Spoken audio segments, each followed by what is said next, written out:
Vocês sabem qual é o motivo da conversa, o pretexto, as salgas de Cacilhas, portanto, aqueles tanques que lá estão em baixo, que são neste momento um sítio arqueológico e patrimonial, parece que não se pode falar assim. Pronto, alguns sócios do CEA perceberam que aquilo estava com alguns problemas e começaram a pensar, então, o que é que se deve fazer? Uma interação entre sócios do CEA e a Câmara Municipal, os técnicos da Câmara Municipal, e não só, o nível um pouco mais elevado da Câmara Municipal. E no meio destas interações apercebemos que, no fundo, estas questões do património, da arqueologia, começa na arqueologia e conclui no património, não são apenas questões que têm a ver com especialistas, por um lado, e com responsáveis públicos. Também tem a ver com todos nós.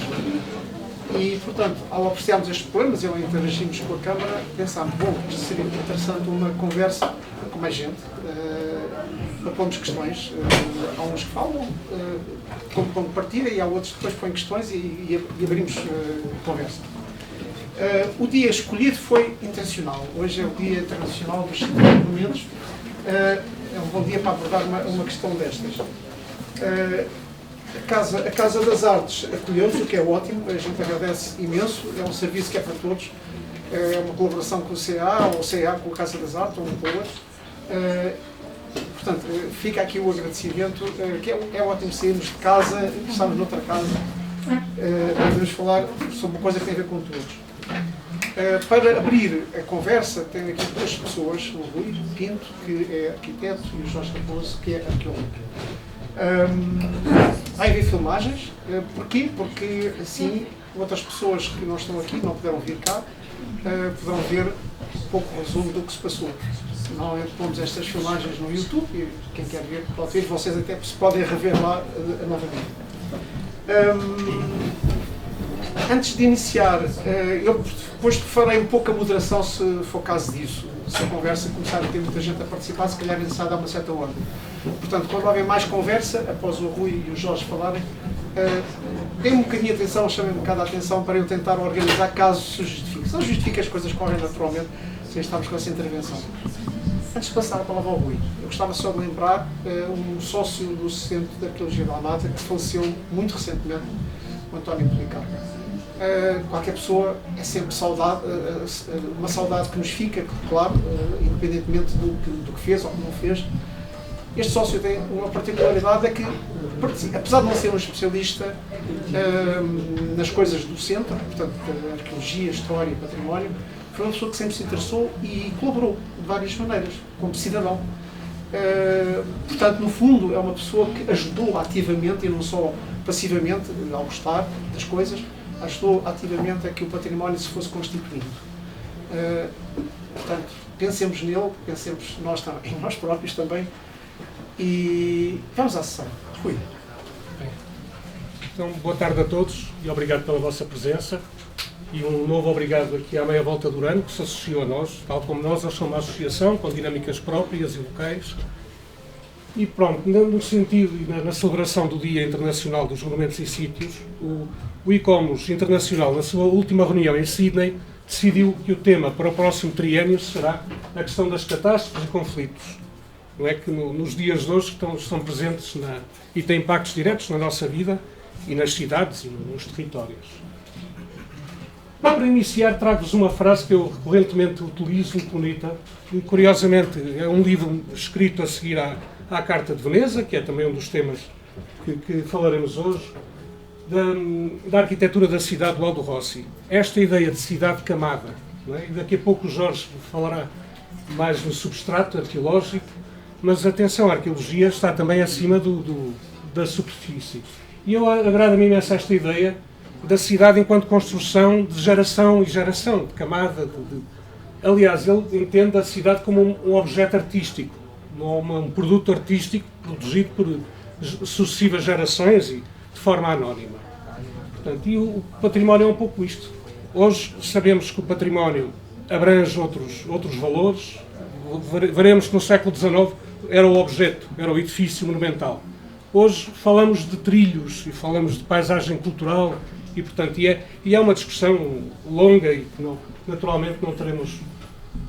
Pronto. E como vamos falar de Roma e das salgas romanas de Cacilhas, eu trago Este slide, que é muito recente, é de um ateliê de arquitetos de Frankfurt, que fizeram um trabalho no ano passado, utilizando a inteligência artificial, que mapearam os caminhos romanos no território europeu. Muitos deles sobrepõem-se a estradas nacionais e autoestradas, mas é curioso o velho ditado que faz sentido, que todos os caminhos vão dar a Roma. E de facto Roma foi um império, não é? Temos um império romano que se estendeu do nosso lado, do lado ocidental, até ao século IV, V, deu origem à Igreja Católica, e do lado oriental até ao século XIV, sensivelmente. E quando falamos em Roma e nos romanos, falamos da nossa linguagem, das leis, da alimentação, até do vestuário. É um legado, de facto, a cultura greco-romana que está. No lado oriental, trago-vos um exemplar curioso de uma matriz romana, do arco de volta perfeita, no Azerbaijão. Este é um património, neste momento, sujeito a guerras e conflitos terríveis que estão a acontecer com a Arménia. E eles, para além de quererem anular a cultura, a linguagem, estão a destruir património edificado. Portanto, e não é à toa que falamos de que o ICOMOS traz esta... Tivemos Palmira, que é um exemplo também nefasto. E pronto, isto é todo um pouco o legado deixado pelos romanos, este aqueduto, eles foram grandes construtores. O Coliseu Romano, obviamente, é um monumento incontornável. Eu trago aqui um corte esquemático, que é curioso.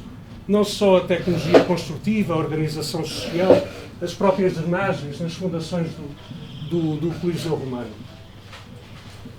Nós já voltaremos a Roma em breve, mas até à Renascença o património, os estilos e os construtores tinham um sentido pragmático, que se limitavam a construir, não havia a figura do arquiteto ainda, do plano destacado do construtor.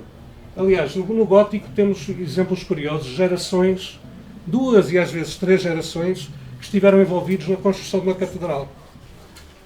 Portanto, havia um sentido, sem esta preocupação dialética com o passado, limitavam-se, portanto, numa forma racional e prática a seguir as correntes da época, não é? Do grego, do romano, e o românico deve muito ao romano, como é óbvio. Depois, durante a Idade Média, trago-vos uma pintura excepcional do Bruegel. Temos o período das grandes fomes e da peste negra, que dizimaram 1/3 da população. E é curioso, nós estamos a enfrentar guerras, tivemos uma pandemia recente e, politicamente, estamos num momento estranho, não é? A ascensão de extremismos, e há muita gente que defende a eclosão de uma nova renascença. Precisamos de um novo renascimento, não é? Dos valores humanos a ascenderem. E pronto, e é num clima pós-peste, há vários fatores que contribuíram para a Renascença, não vos vou demorar. O fim do cisma papal, não é? O Papa retornou de Avignon para Roma, todo um clima intelectual com o Petrarca e os outros poetas, e uma ideia positiva e de corte com uma certa ortodoxia da Igreja e um espírito de positivo e de esperança.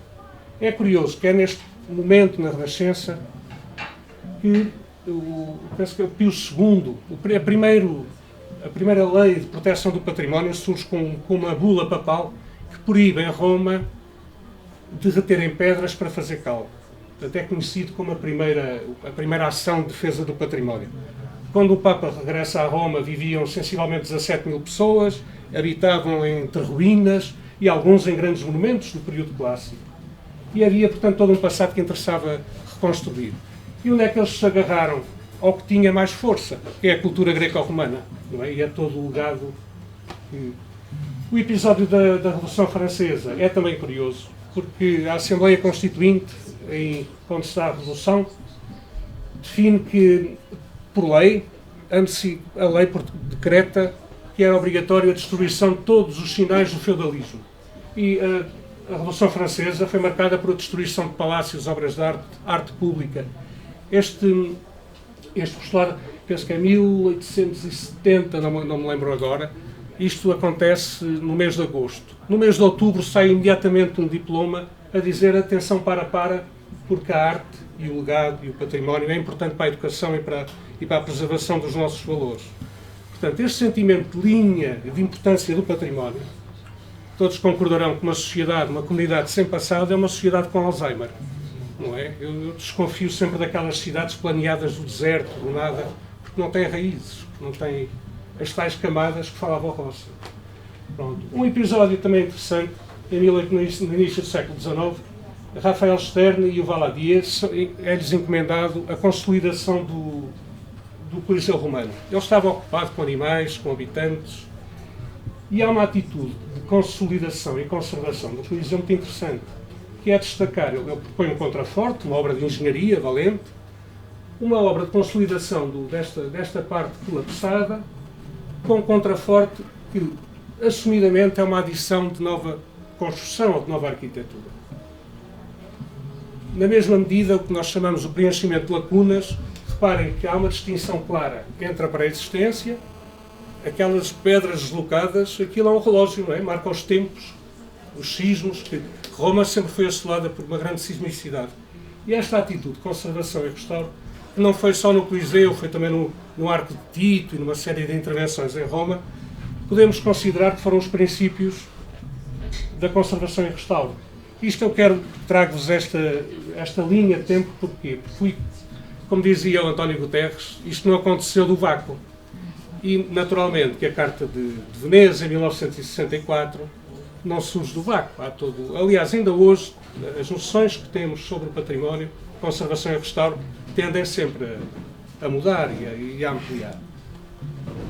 No século XIX, a necessidade de consolidar os nacionalismos europeus. Eu, muito rapidamente, dividiria em três linhas distintas. Portanto, o Viollet-le-Duc, que a primeira intervenção que faz foi em Saint-Denis, na Catedral de Saint-Denis. Reparem que estamos a falar num período que o património era o património monumental, os edifícios, não é? Que é mais o gótico, as catedrais em França e menos em Itália. O gótico em Itália nunca teve assim tanta força. E temos aqui três linhas distintas, que lá está, que contribuíram para as noções que temos hoje e para os paradigmas sobre o património.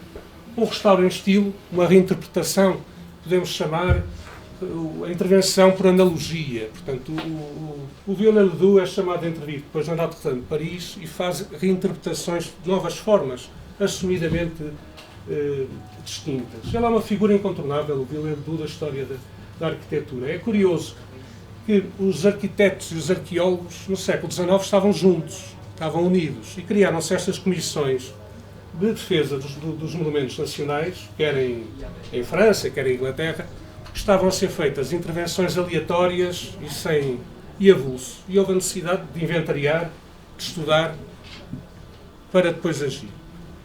Numa linha muito diferente de Viollet-le-Duc, que tinha uma liberdade enorme de intervenção, temos um John Ruskin, que não é um arquiteto interventivo, é um historiador, é um poeta, e na linha do romantismo inglês, portanto, ele tem uma posição fortemente conservadora, que não temos o direito de tocar nos edifícios. Portanto, há a paixão pela ruína, que vem dos romantismos do século XIX. Depois, no meio termo destas duas posições, temos um homem incontornável, que é o Camilo de Boito. É a ele que devemos a primeira carta de património, a chamada Carta Italiana de Restauro. É um homem muito interessante, era um escritor, há dias vi um filme do Visconti baseado numa novela dele. O Camilo de Boito sistematiza, no fundo, e defende uma intervenção filológica ou científica, isto é, todos os passos têm que ser dados com ponderação. A fotografia tinha sido inventada, portanto, ele, na sua carta de restauro, define uma série de linhas orientadoras, como os registros sistemáticos,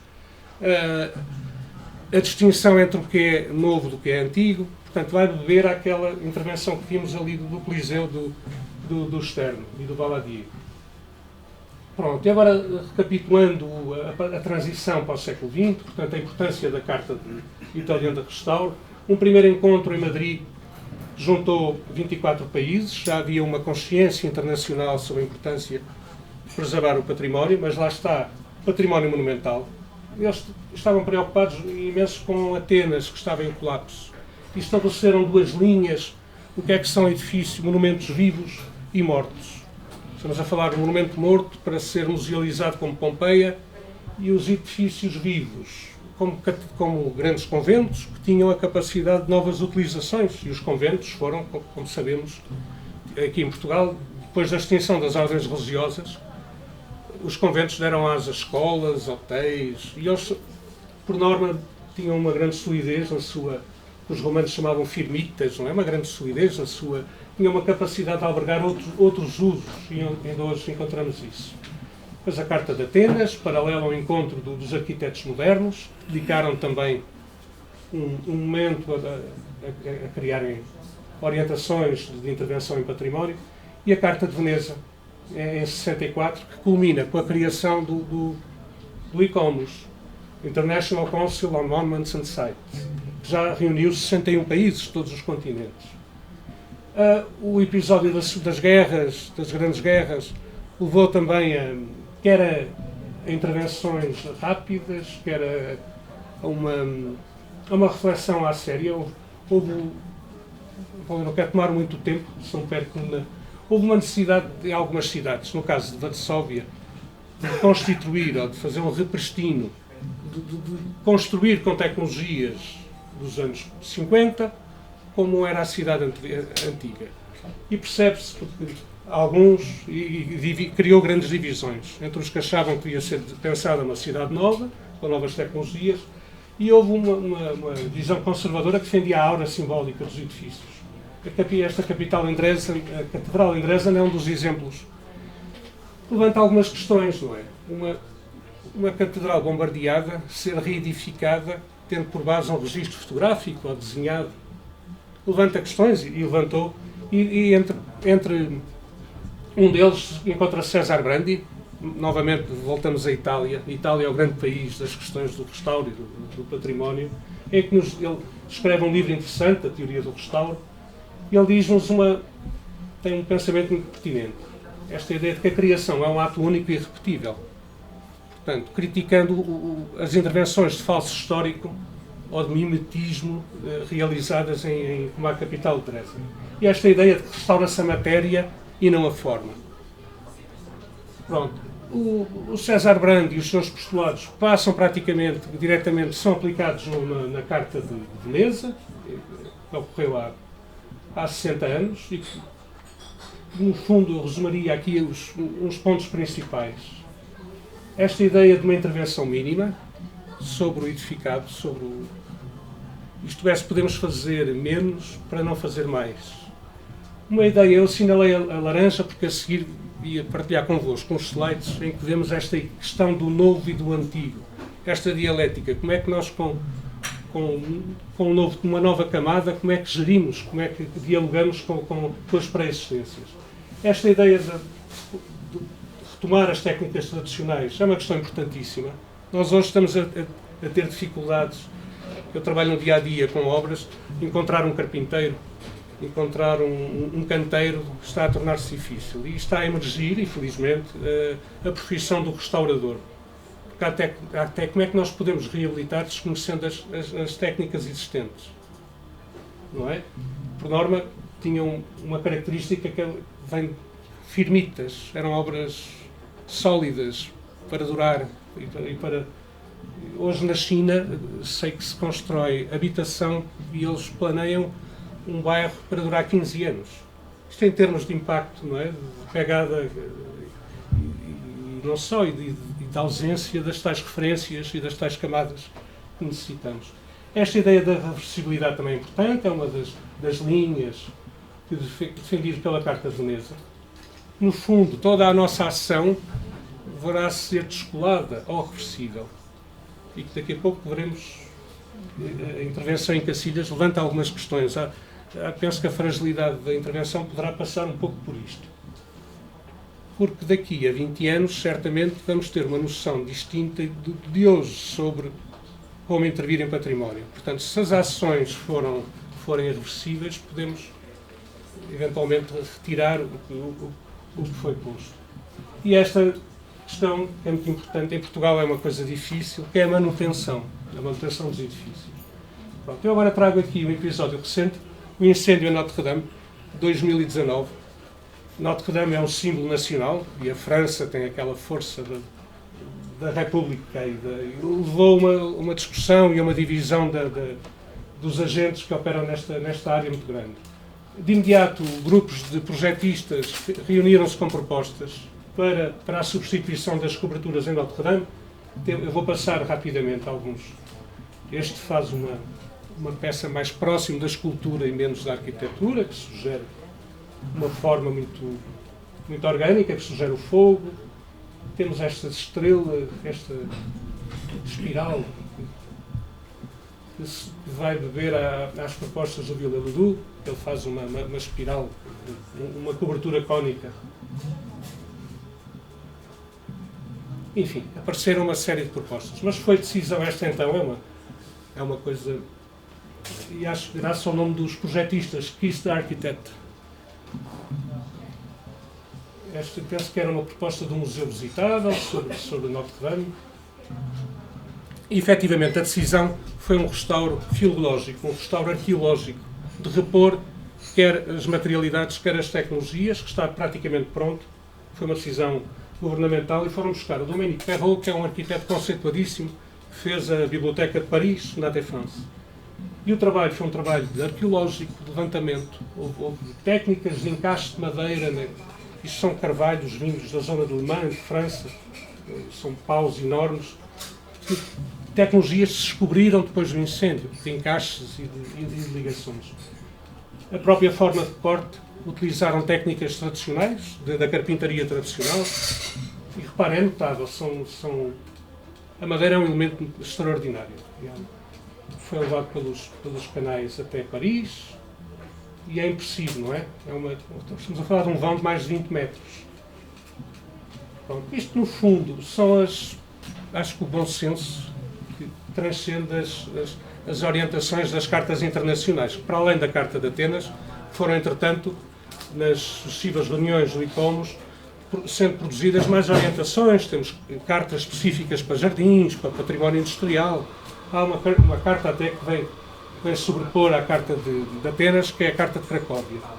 Mas, no fundo, qualquer intervenção deve respeitar a escala do lugar, ser coerente com a configuração espacial pré-existente e criar uma relação estética favorável com o existente.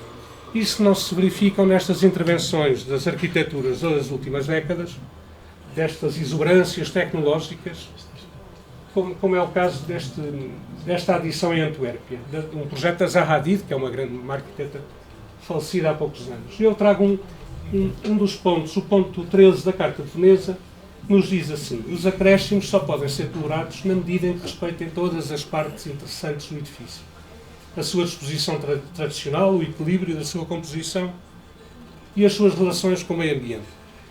E estas intervenções colocam dúvidas e colocam discussões, porque há uma sobreposição do novo sobre o antigo, tal qual como nesta do Daniel Libeskind, que é um arquiteto também destes arquitetos galácticos, na transição para este século, como Frank Gehry. E a Carta de Cracóvia diz-nos o objetivo da conservação de edifícios de monumentos históricos, seja no contexto urbano ou rural, é manter a sua autenticidade e integridade. E, no fundo, falamos destes valores: autenticidade, integridade, verdade com o sítio. Isto parece-me, vamos agora ao gótico das ilhas, lá em cima, lembro-me, Edimburgo.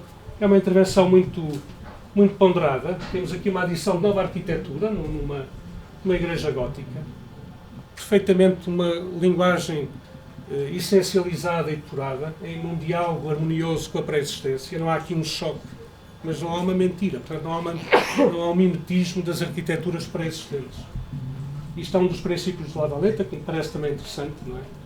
Esta ideia do respeito dos valores do local e do seu enquadramento, contribuindo com o enriquecimento da cidade. Esta tal, novamente, a ideia de uma camada, não é? De uma nova intervenção.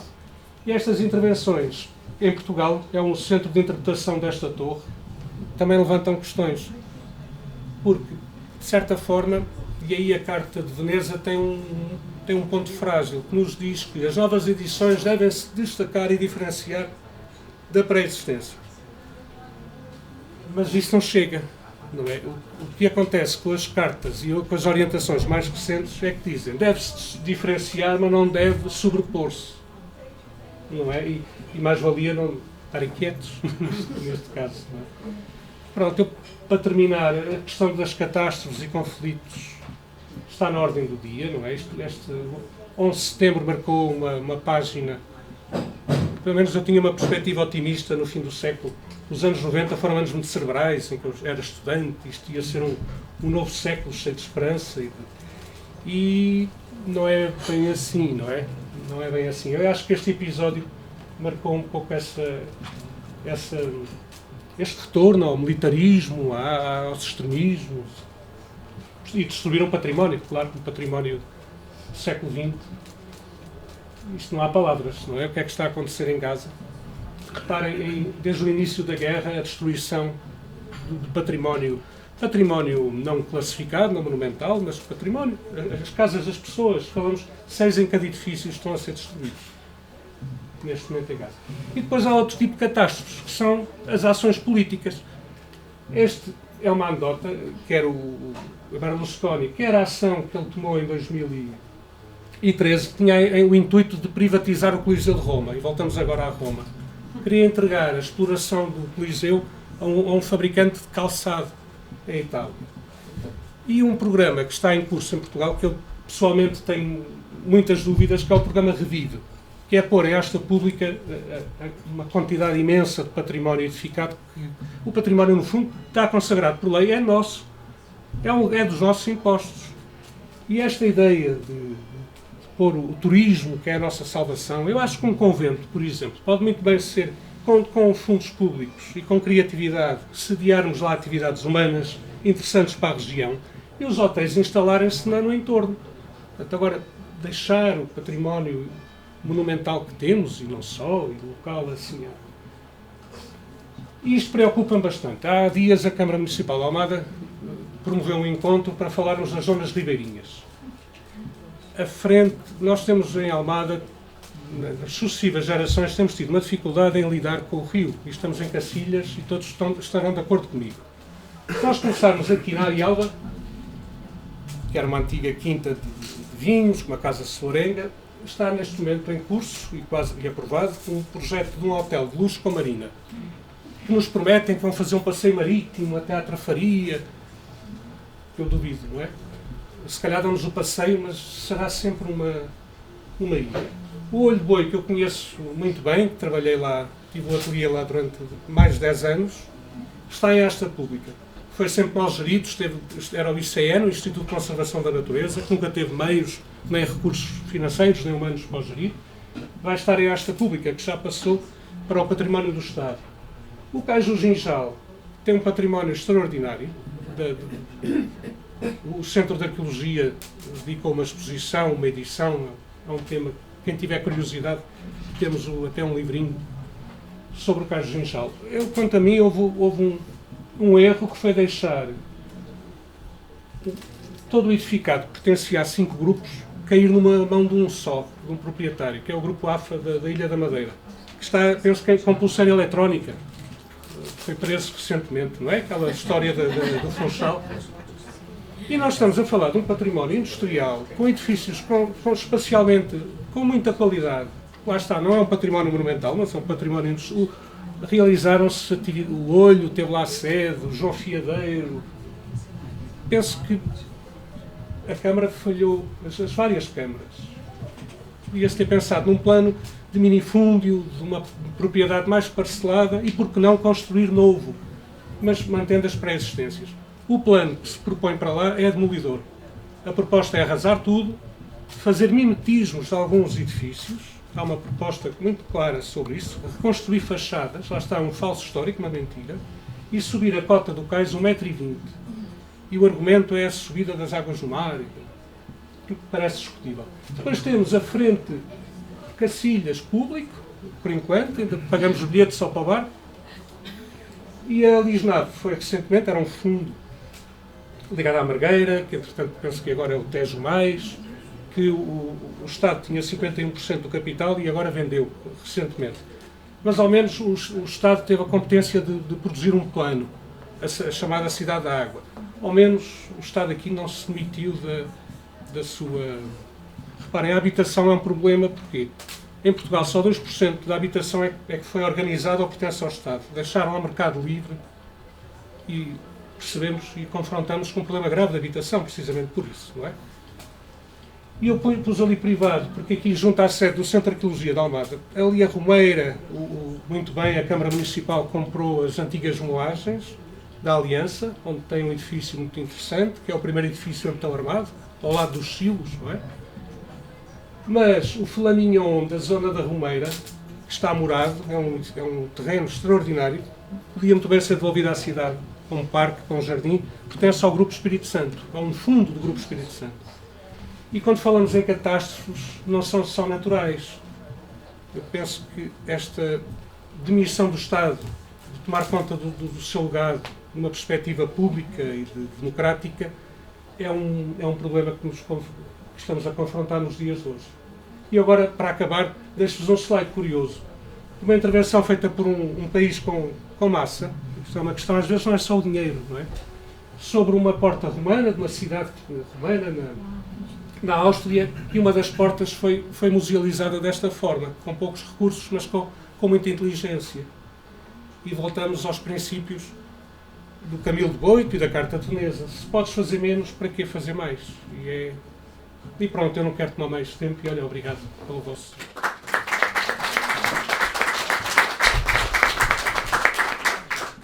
Boa tarde a todos e a todos. A minha intervenção é mais focada aqui na situação de Cacilhas. Tinha apenas uma pequena introdução que explicava um pouco, ou contextualizava um pouco porque é que estamos aqui neste sítio e hoje, mas o Rui já falou muito disso e, portanto, eu vou passar muito rapidamente. Portanto, estamos naturalmente a celebrar.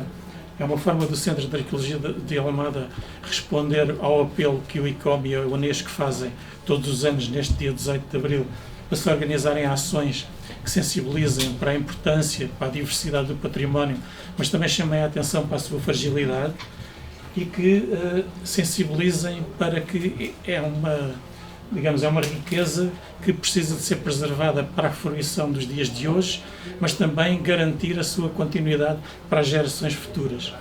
Tem que ser um uso sustentável e que perdure para lá daquilo que é o nosso tempo de vida.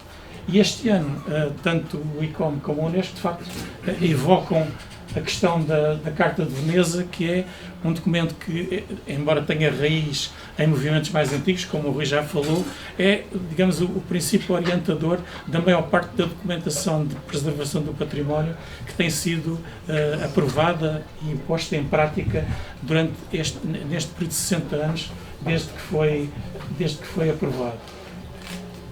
O tema que foi escolhido, como o Rui já também focou, é a questão das catástrofes e dos conflitos e do seu impacto sobre os bens patrimoniais.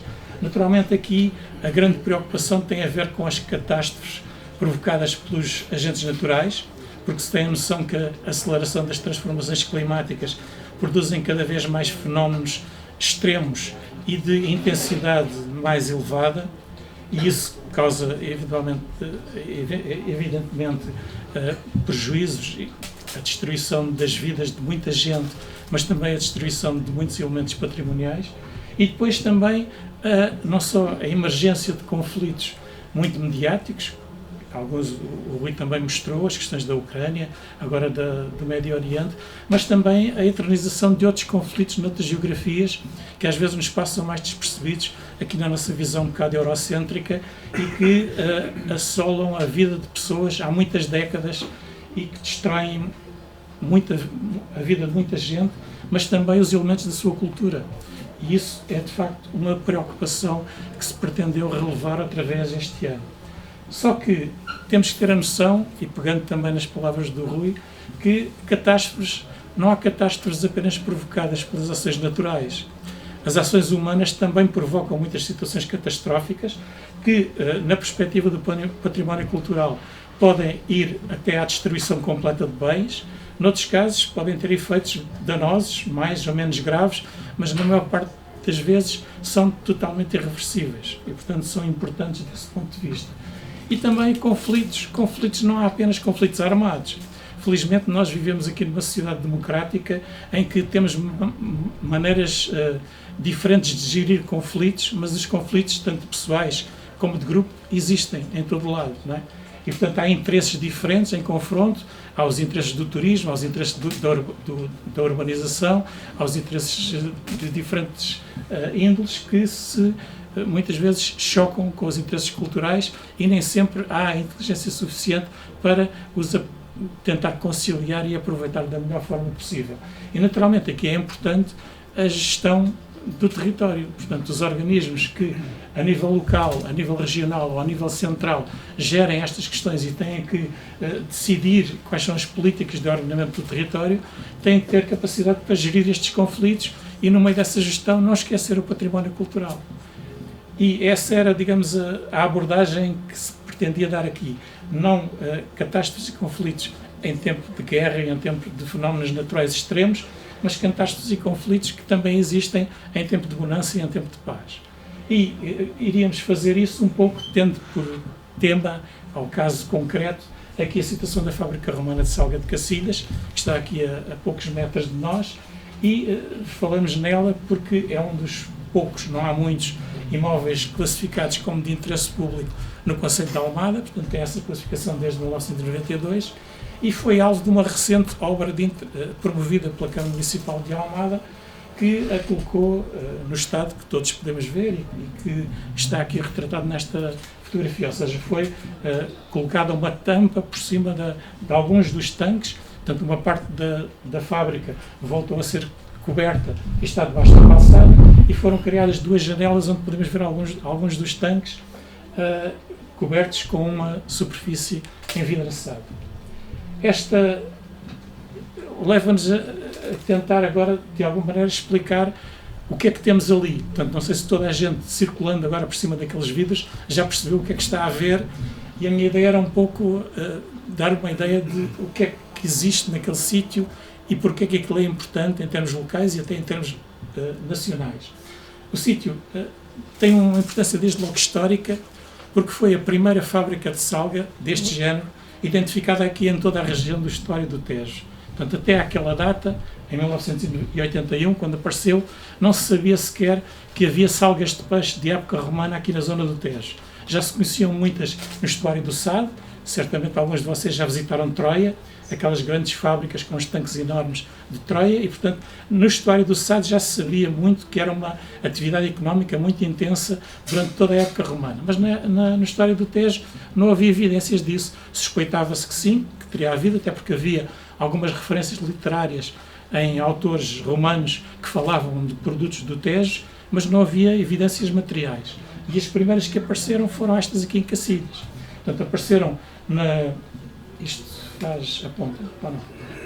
Portanto, apareceram numa obra de saneamento básico, em que se começaram logo a ver ali alguns dos tanques da fábrica de salga a aparecer, e foram identificadas por um grupo de sócios do Centro de Arqueologia de Almada. Esta fotografia também já é histórica, ainda mostra ali uma parte dos edifícios da Parriane Sun, portanto os estaleiros navais que existiam aqui ao lado da Lisnave, e que o achado despertou a curiosidade dos operários e de toda a gente que passava aqui pelo Cais de Cacilhas. Em 1981, depois desta intervenção de saneamento básico, o sítio voltou a ser tapado. Esta descoberta em 81 foi também a evidência, de facto, de uma rede comercial produtora e exportadora muito importante em toda a época romana e que perdurou durante cerca de 500 anos. Poucos meses depois de a fábrica de Cacilhas ter sido descoberta, foi descoberta uma outra em Lisboa, na Baixa de Lisboa, na zona da Casa dos Bicos, onde está hoje a Fundação Saramago, na zona do Campo das Cebolas. E a verdade é que esse foi apenas o primeiro achado. Depois disso, ao longo dos anos, vários outros foram encontrados e, portanto, o que se mostra aqui nesta mancha amarela é uma zona, todos estes pontinhos vermelhos são zonas que têm setárias, que têm tanques de salga de peixe. E, portanto, toda a cidade de Lisboa, que então se chamava Olicipe, tinha uma zona à beira-rio, que tinha uma frente muito diferente daquela que hoje conhecemos, porque ela teve um aterro gigantesco ao longo dos anos, mas toda essa zona era uma zona industrial, portanto, essencialmente dedicada à conserva de peixe, que depois era embalada e daqui exportada para praticamente todo o Império Romano. Depois desta grande concentração que se conhece aqui na zona da Baixa Lisboeta, ao longo da margem norte do Tejo, em Belém e até Cascais, há também unidades destas, o que prova que toda a história do Tejo, quer na margem norte, quer na margem sul, tinha instalações destas. Nós aqui na margem sul, por exemplo, além das de Cacilhas, conhecem-se também tanques na zona do Porto de Brandão. E era provável que existissem outros, simplesmente não foram identificados até agora. O exemplo mais conhecido, como já falei, é este de Troia.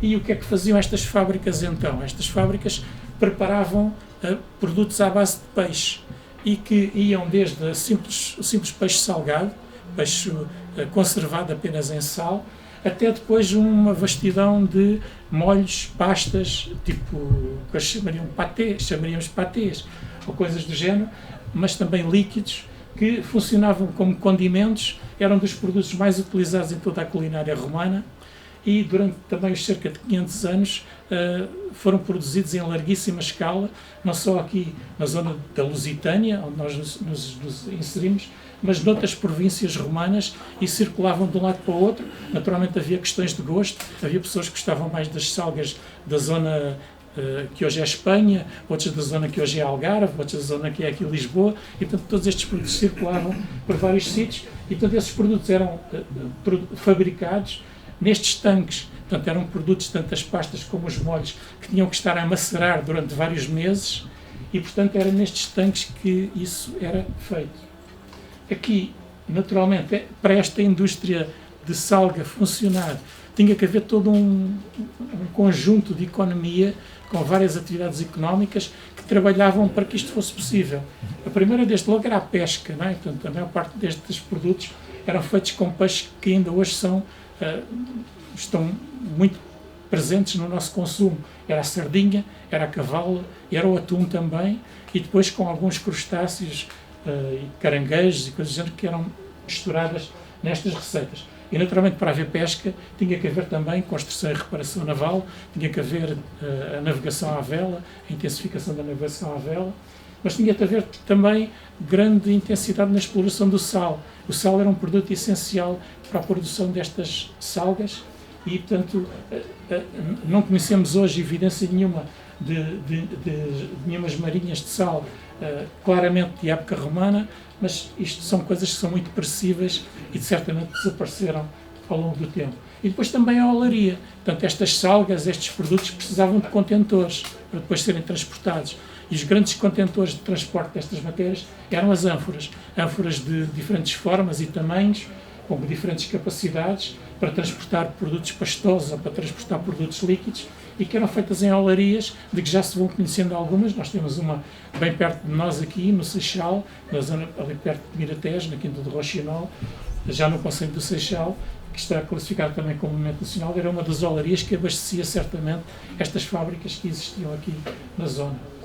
E estes produtos, já vimos num dos slides que o Rui mostrou, a expansão enorme que o Império Romano tinha. Estes produtos depois tinham rotas de distribuição, que eram rotas essencialmente por mar, porque era muito mais fácil transportar estas coisas por mar do que por terra. Havia barcos, há fontes literárias, por exemplo, que falam de que havia navios que circulavam aqui no estuário do Tejo, ou vinham carregar aqui a Lisboa, e que carregavam até 10.000 ânforas. 10.000 ânforas é uma tonelagem gigantesca, não é?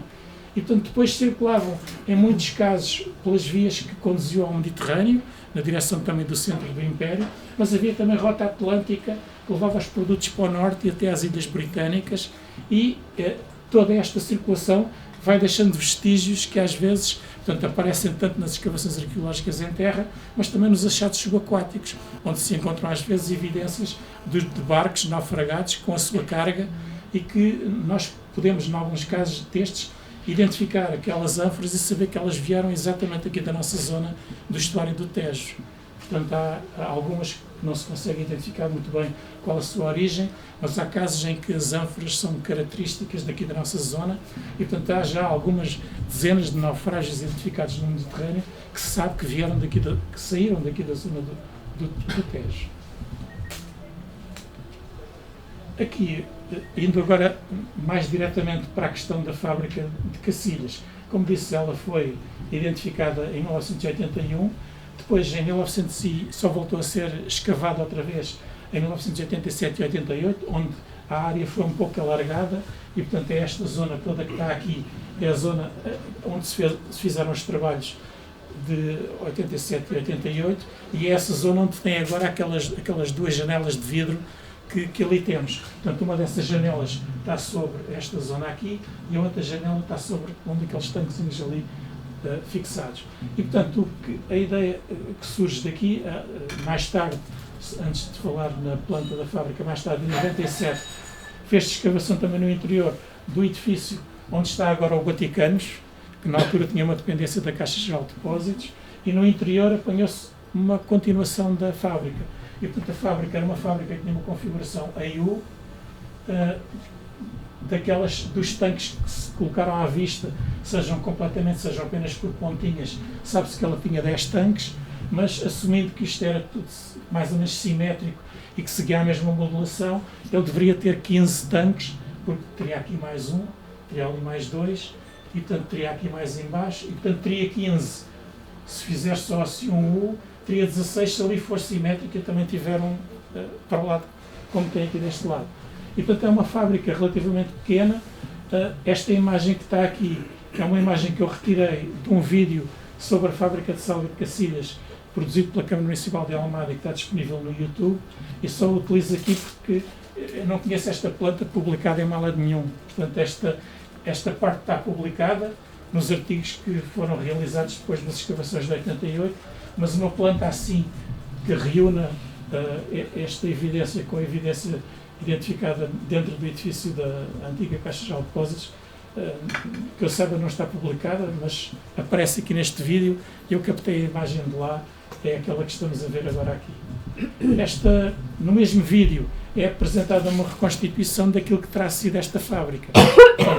Uma fábrica, portanto, a planta, com esta planta em U, com um pátio central, e era nesses dois conjuntos de tanques que se faziam então as salgas, e, portanto, tudo isto coberto por uma estrutura com uma zona de telhado, sabendo-se que uma parte deste telhado, destas telhas, foram encontrados abatidos dentro dos próprios tanques, não é? Portanto, a estrutura entrou em ruína e, em alguns casos, colapsou o telhado para dentro dos próprios tanques.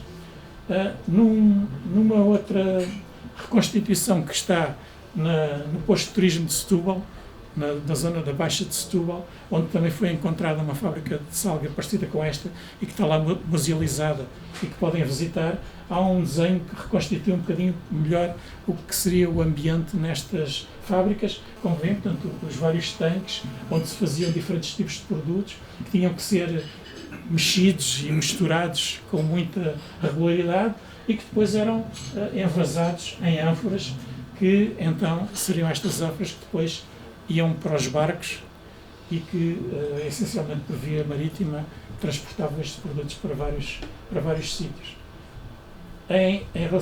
Para terem uma ideia de como é que isto evoluiu até chegarmos à situação que Cacilhas tem agora, portanto, isto é uma imagem da fábrica antes dela ser coberta. Ela foi coberta, depois dos trabalhos de 1988, teve bastante tempo ainda assim, a descoberto. Depois, no princípio dos anos 90, creio que 91, se não me engano, foi então tapada e estava assim até estas obras que nós vimos. Agora, em 2022, então, houve um trabalho de reescavação daquilo que tinha sido posto a cobrir os tanques. Esta era a imagem que os tanques tinham em junho de 22, e depois agora temos aqui algumas imagens que eu não vou comentar, é apenas para mostrar do processo a que aquela estrutura arqueológica foi sujeita até chegar àquilo, portanto, com uma opção que significou a construção de uma caixa de betão, ou portanto, 2 caixas de betão com ferro, e que depois levou uma tampa de metal e vidro, que é aquilo que está a fazer a superfície. São algumas imagens da obra que conduziu àquilo que temos agora ali. Portanto, todo o processo até à situação que nós vemos hoje.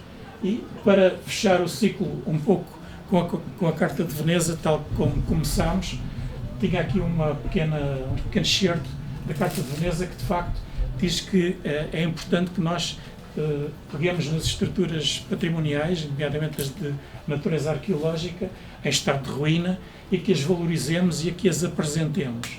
Mas essa apresentação tem que ter em consideração, em primeiro lugar, a conservação e a proteção das estruturas. E que a intervenção que fazemos não desvirtua aquilo que lá está, mas, por outro lado, facilita a sua compreensão. Nós, depois da intervenção, fiquemos a perceber melhor o que ali está e que o que ali está fique melhor protegido, tanto no presente como para o futuro. E eu deixo apenas agora algumas perguntas que nós depois poderemos conversar sobre elas no período seguinte. O que ali está facilita a interpretação da fábrica de Salga? Percebemos melhor hoje aquela fábrica do que percebíamos antes? O que ali está conserva melhor e protege melhor do que antes aquela estrutura arqueológica? Sabendo nós, por exemplo, que as primeiras chuvas do primeiro inverno que houve, depois da obra estar terminada, inundaram os tanques, como se vê logo naquela imagem, inundaram os tanques. E, por outro lado, esta obra valoriza e qualifica tanto este sítio do ponto de vista de uma estrutura arqueológica, como do ponto de vista da oferta turística que o município e aqui a zona de Cacilhas têm para oferecer, quer aos seus cidadãos, quer às pessoas que o visitam. São perguntas a que nós poderemos conversar sobre elas. Queria só terminar com uma imagem que nos dá uma ideia que aquela solução que ali está não era a única. Há muitas outras opções que se podiam ter tomado de enquadramento e de integração daquele sítio. Esta é, por exemplo, uma situação de uma fábrica de Salga não muito diferente da que nós temos aqui em Cacilhas, num estado de conservação relativamente tão arruinado como o que temos aqui em Cacilhas. No entanto, o município de Cádiz, em Espanha, tratou-a desta forma, quer dizer, conservou-a, musealizou-a, criou um espaço onde os visitantes podem circular, onde foi possível instalar, aí sim, um pequeno núcleo interpretativo que explica às pessoas o que estão a ver, com explicações escritas, com a exibição de alguns objetos arqueológicos que foram encontrados naquele sítio e depois também com a exibição de audiovisuais que permitem contextualizar o sítio com a sua época. E isto é, de facto, uma situação possível, viável e que sucede em muitos outros sítios, mas não sucedeu aqui em Cacilhas. E pronto, pela minha parte, para já era tudo. Agora, a ideia é que façam perguntas em relação àquilo que viram e àquilo que ouviram e que nós conversemos um pouco sobre esta questão do património e, em concreto, sobre estas questões aqui que se levantam de Cacilhas. Muito obrigado.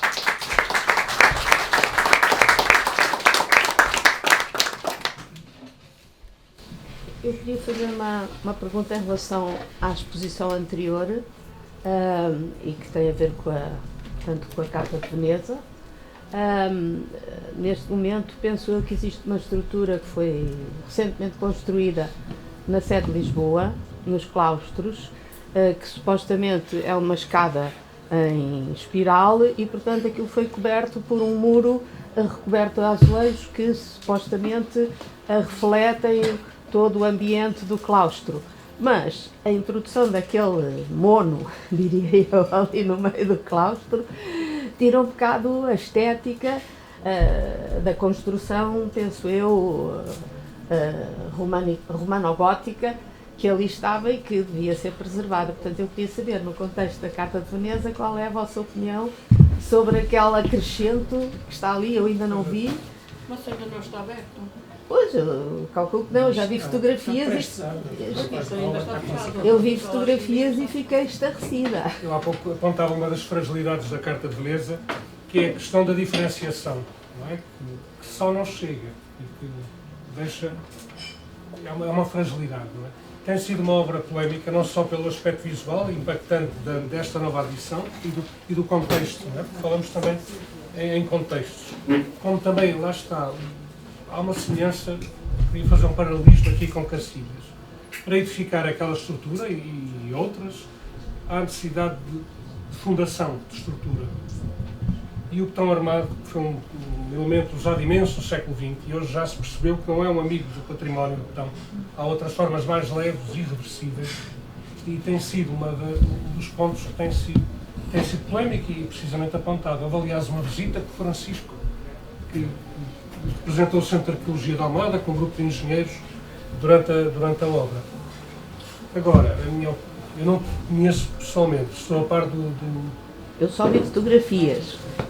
Mas sim, mas aquela obra de facto tem sido muito falada, em parte não só por causa dessa torre, mas porque a própria obra destruiu uma série de evidências que haviam na zona do claustro, estruturas islâmicas que ali existiam. E a questão é que, por vezes, estas introduções de elementos estruturais são apresentadas como absolutamente necessárias para a obra. Porque sem aqueles reforços estruturais, digamos assim, a obra não se aguentava.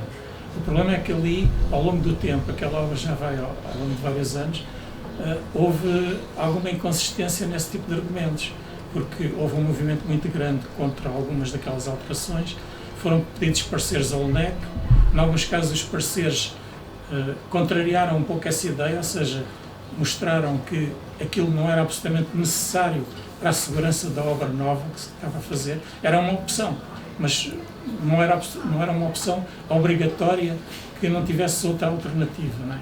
E depois, para além daquilo que é a estrutura que se cria, há os acabamentos, não é?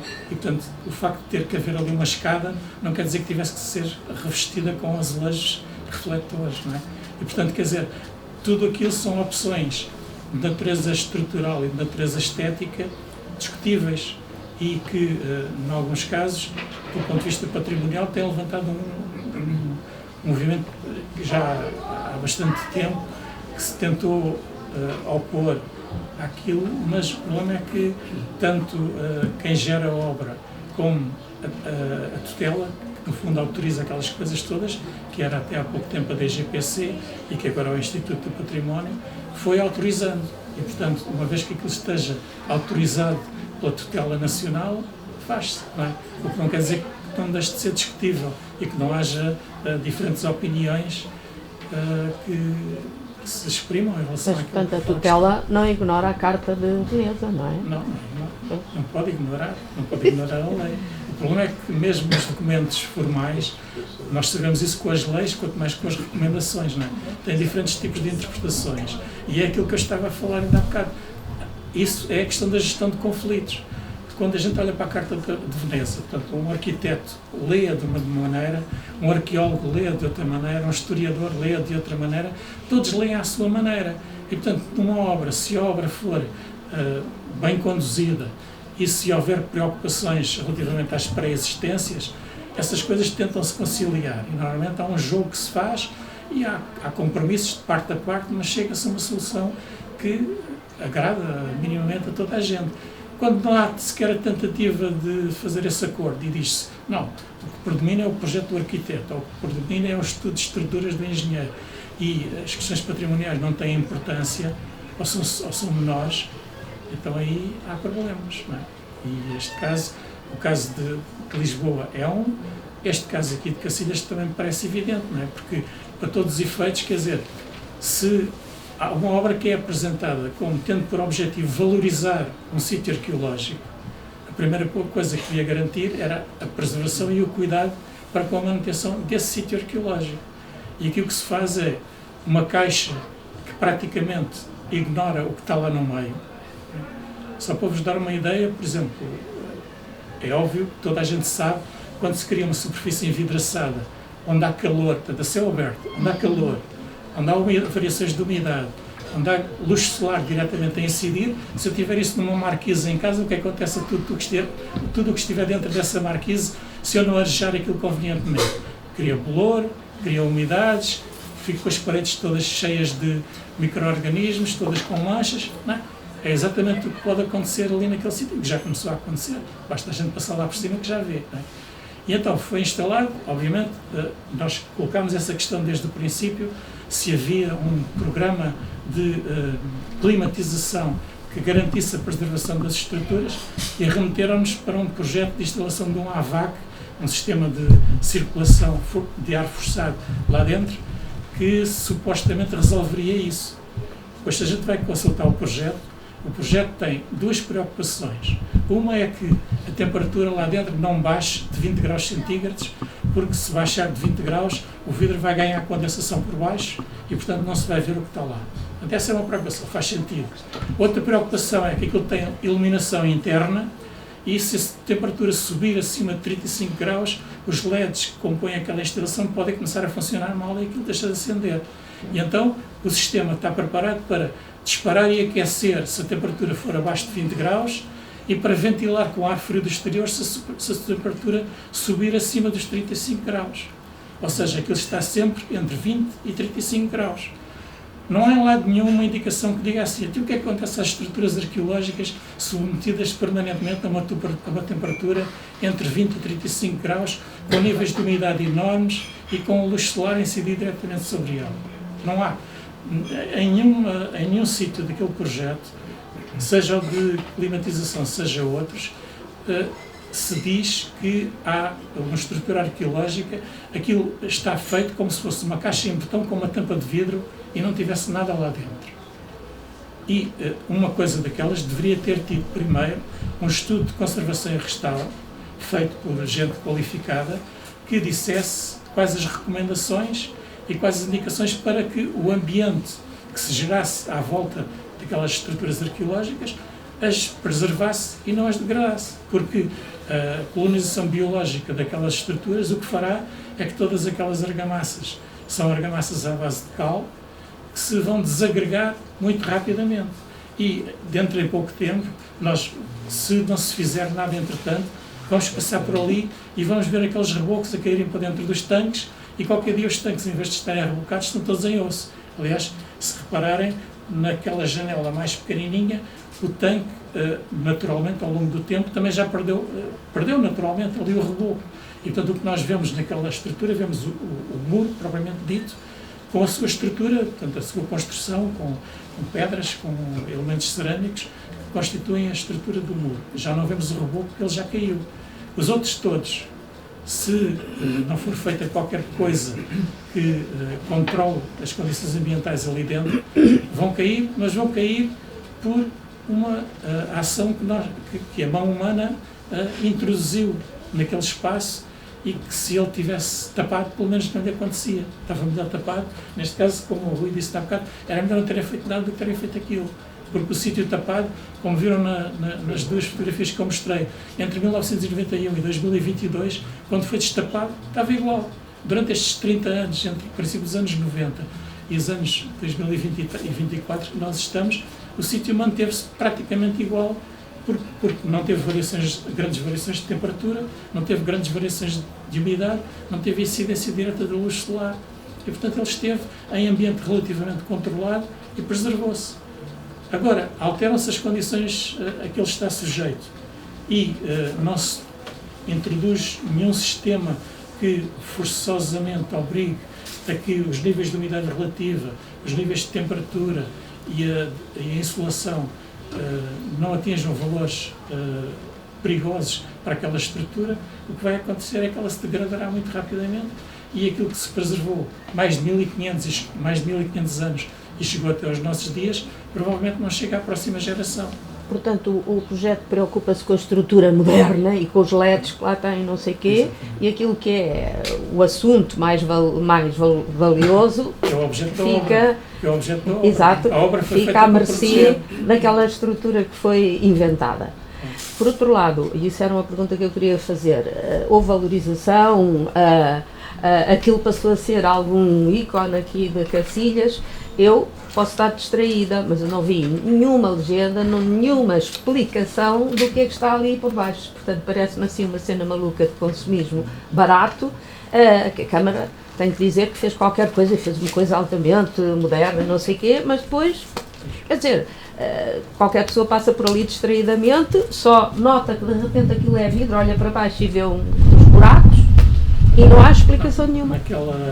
naquele módulo que lá está, há um módulo que está junto às zonas envidraçadas. E tem alguma legenda? Numa das faces agora tem uma placa que explica que aquilo é uma fábrica de salga de peixe e tal. E na outra face deveria ter um vídeo, que é aquele que tem este vídeo de onde eu retirei estas imagens, e tem outra informação, só que também parece que não houve o cuidado de perceber que aquilo é uma estrutura que iria estar ao ar livre.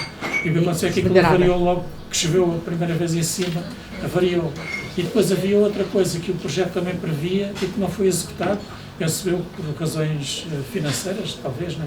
É que previa-se que, para além da colocação daqueles vidros, a calçada que existe à volta iria reproduzir o desenho dos muros do resto da fábrica. Exato. Ou seja, permitiria que a gente, mesmo ao longe, percebia que estava ali um desenho qualquer e que depois, quando chegasse à zona dos vidros, percebia melhor o que estava a ver. Não há sequer uma planta do que é aquilo, não é? Não há vídeo, uma descrição, não há uma planta, não há nada, não é? Pois, como só disse. que essa parte da calçada não foi feita. Portanto, acabaram por calcetar aquilo tudo por igual. Ok, mas e não fizeram a marcação. Pelo menos uma planta, uma descrição minimamente científica e decente, e não este consumismo barato que ali está, não é? Eu sei que agora breve a Câmara Municipal de Almada vai organizar uma visita guiada lá ao sítio. Era bom que quem está interessado que participasse na visita e que perguntasse à Câmara porque nós somos uma associação e o nosso papel é um pouco consciência crítica, né? Nós estamos de fora e vemos e comentamos aquilo que achamos que está bem e o que achamos que está mal. Mas quem gera aquele processo todo é a Câmara de Almada, é a Câmara que responde pelo que fez e pelo que não fez e pelo que deixou fazer. Mas vocês, a associação, também fizeram questões em relação a isso, ou não? Sim, claro. Algumas não responderam. Sim, esta coisa, o centro já fez, pode-se falar depois. Eu acho que há dois assuntos, não? Um é a questão da proteção das estruturas que estão lá e a questão se isto foi feito bem para o que tu já falaste, não?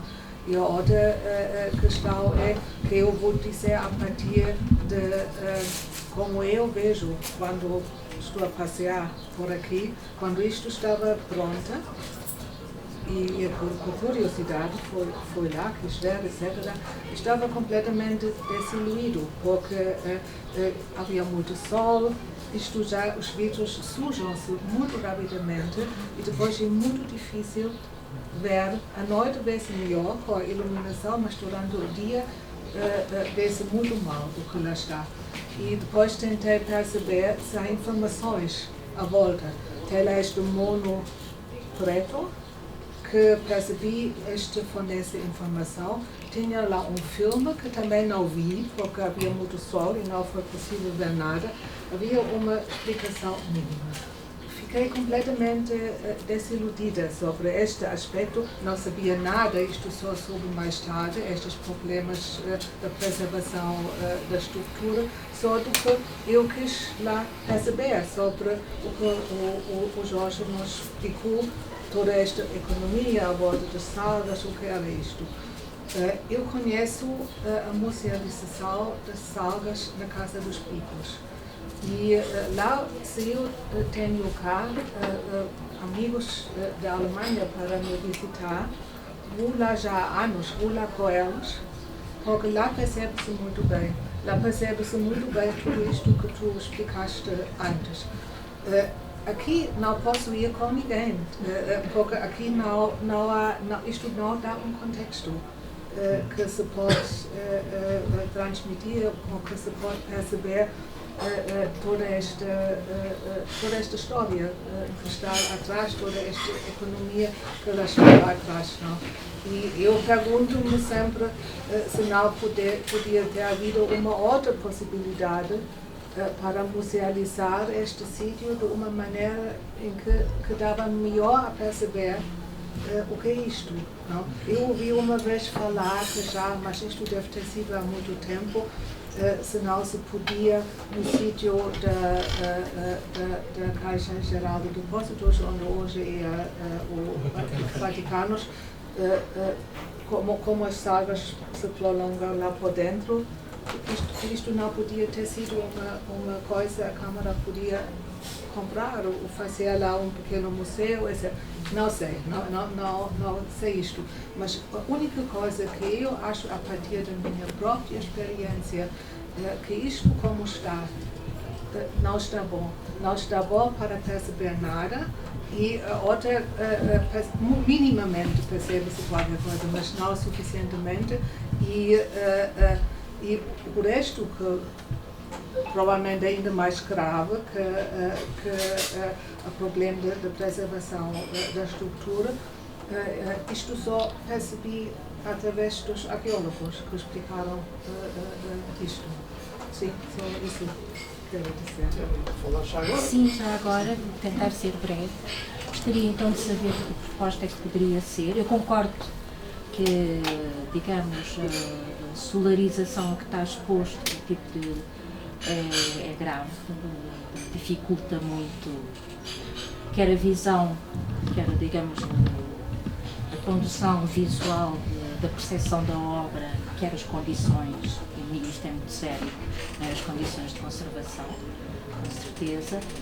Também quando estava a mostrar, pensei na tal marcação com calçada, que mesmo assim é discutível, porque isso é muito interessante em termos de projeto, e não tem muita leitura para o transeunte normal. Com certeza que em termos de projeto é interessantíssimo e marca muita coisa, mas muitos erros também dos nossos urbanistas têm a ver que veem muito bem em planta e depois, e que em Almada temos várias situações que denotam isso, que as coisas são muito bem desenhadas em planta, não é? E depois na circulação por vezes não são tão claras ou até não estão bem articuladas. No entanto, achei essa que faltava, seria o mínimo, no tipo de dar a conhecer uma determinada estruturação que está tapada e que, de facto, acho que é gravíssimo fazer-se esse tipo de cimentação, podemos dizer, não é?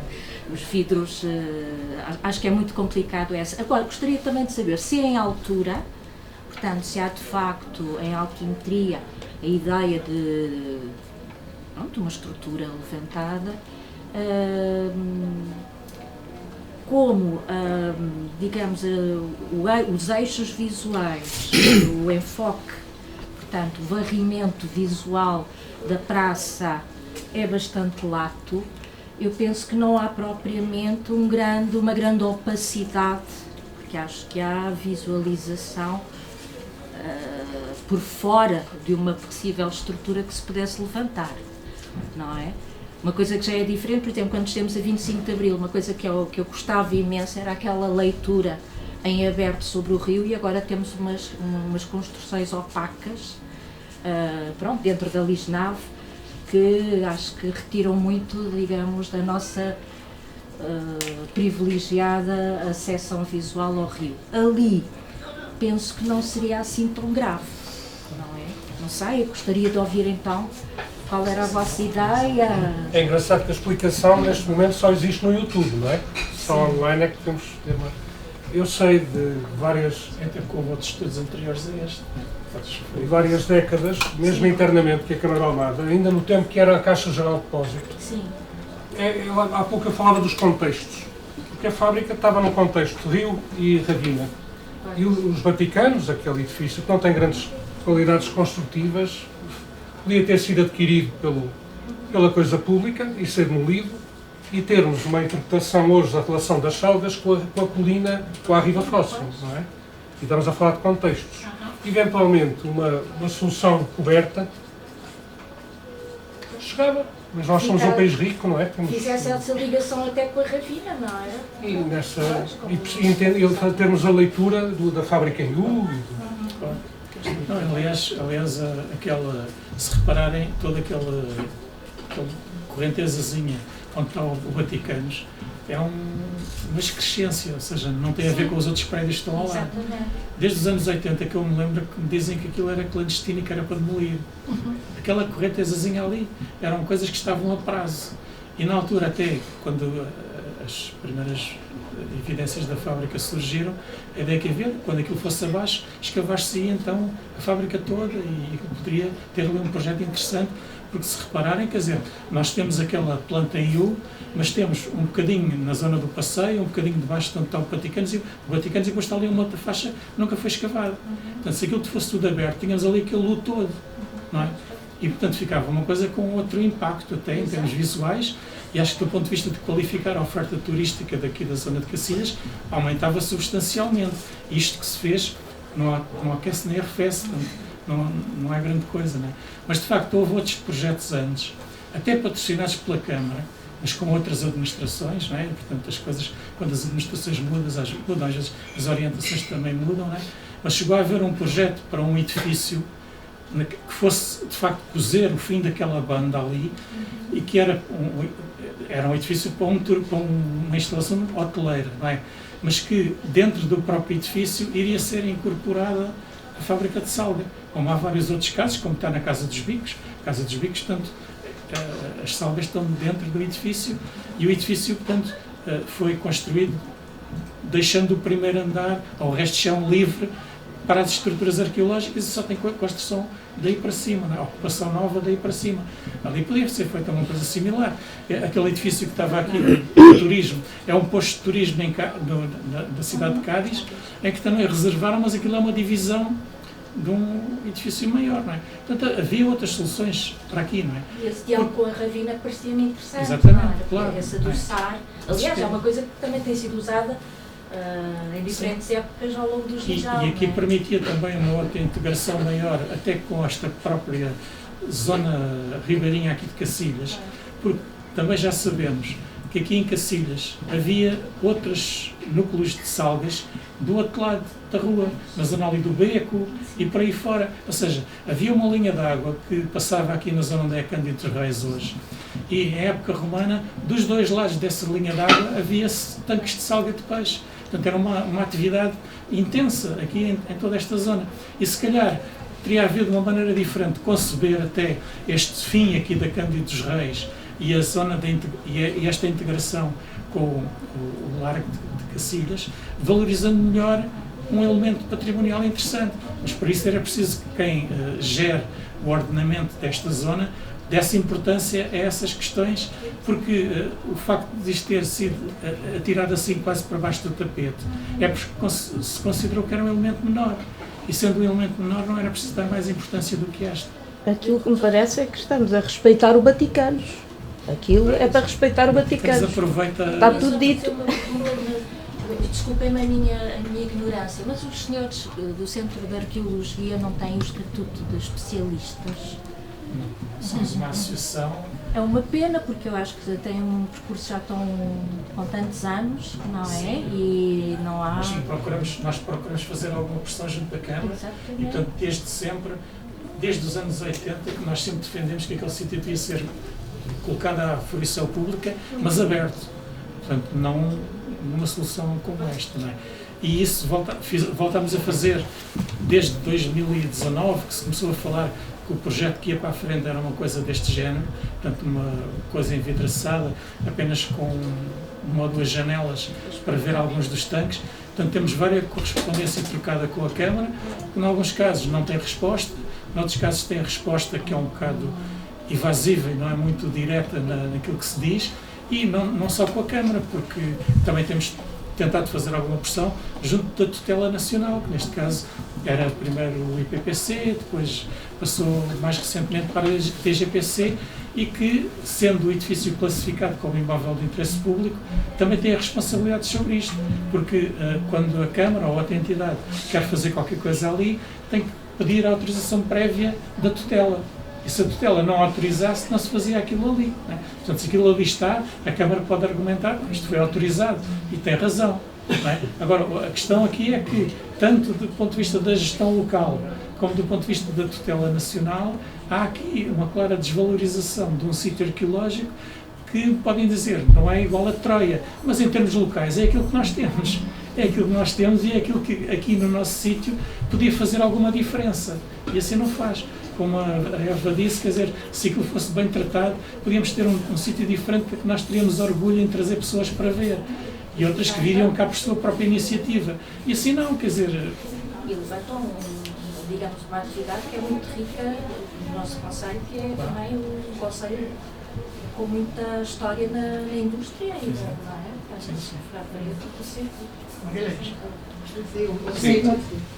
Sim, eu vou tentar, eu não ia pegar muito aqui por Cacilhas na minha intervenção, mas mais pelo dele, Rui, mas curiosamente o Raposo tocou num assunto importante, que foi esta última observação que fez sobre a linha de costa, aqui em Cacilhas. Lembrar que na década que nós nascemos, na época de 50, a linha de água era precisamente o que está aqui, com as linhas dos tanques, e que vai ao encontro daquelas que poderão estar a existir mais à frente, e que neste caso seria a tal barreira marítima para fornecimento das salgas para as embarcações.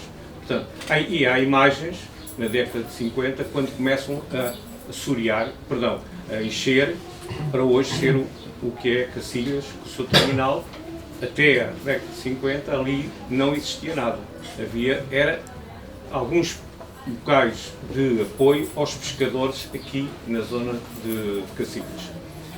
Portanto, eu lembrar isto é precisamente porque a linha de costa seria bastante até ao farol, se virmos assim, será até ao farol, que devia ter existido. Entretanto, em relação a uma questão que me fascinou ver agora, e que vocês se calhar ainda não repararam, ou se não vieram por ali, está um guindastro montado mesmo a seguir esta pequena construções. Eu vou levantar porque assim não consigo falar como é que há ali um guindastro acabado de montar, nestes dias últimos. Esse guindastro se calhar já está por cima de alguma coisa também. Não sei, mas vou deixar só a questão, porque como foi aqui levantada a questão sobre o papel do Centro de Arqueologia de Almada, realmente é alertar e manifestar, no bom sentido, sobre o património local. E um local, o Concelho de Almada, que é bastante grande e valioso, e já foi mais. Foi mais, e agora vou pegar na intervenção do Rui. Para quem sabe, ou quem tem acompanhado esse património, destruído, da linha de Ginjal e Caixo por aqui até Cacilhas, ele, no fundo, a Câmara atual tem abordado a questão simbólica. Deixa cair, os empreendimentos de turismo ou interesse privado está acima de tudo. E isso está provado, não só com aquela intervenção que foi focada aqui, da Quinta da Arealva, que não é mais do que um mega projeto, que só lhe preocupa é embaixo. Na resposta que eu fiz, a encosta logo se vê. Mas, de qualquer maneira, esse mega projeto está associado já até aqui em Cacilhas. E a destruição está lá. E interessa que ela seja destruída. E conforme interessa ali ser destruída, a Romeira é um exemplo flagrante. Quem conhece a Romeira e quem conheceu os armazéns, quem conheceu o papel da Romeira, não tinha nada a ver diretamente com a pesca só, de grandes armazéns, fábrica associada aos cereais, e está completamente a ser abordada com a destruição completa e incêndios e degradação todos os meses. Isto, curiosamente, dentro da Câmara já me ouviram dizer isto várias vezes. Só que, infelizmente, há uma semana eu abordei também a questão associada à zona, e eu já vou indiretamente também outra questão do Rui, associada à zona da escola primária António José Gomes, que está abandonada, degradada, se calhar qualquer dia também está incendiada.